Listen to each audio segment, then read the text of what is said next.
Media మిత్రులకు నమస్కారం. నా పేరు కర్నాటి శ్రీనివాస్ అండి.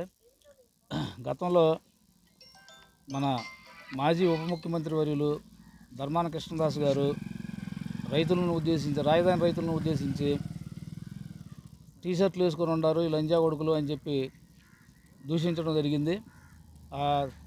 అంతకుముందు ఉన్నటువంటి ఆ గవర్నమెంట్లో మేము కంప్లైంట్ ఇచ్చాము, తీసుకోలేదు. అందుకనే ఇప్పుడు కంప్లైంట్ ఇచ్చాము ఆయన మీద.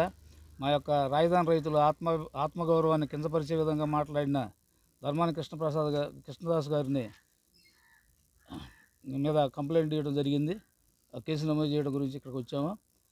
ఎందుకంటే అంత ఉన్నతమైనటువంటి పదవిలో ఉండి రైతులని దుర్భాషలాడటం, మరి ఆయన ఏ విధంగా సంస్కారంతో మాట్లాడారో, సంస్కారం లేకుండా మాట్లాడారో ఆయనకే తెలియాలి.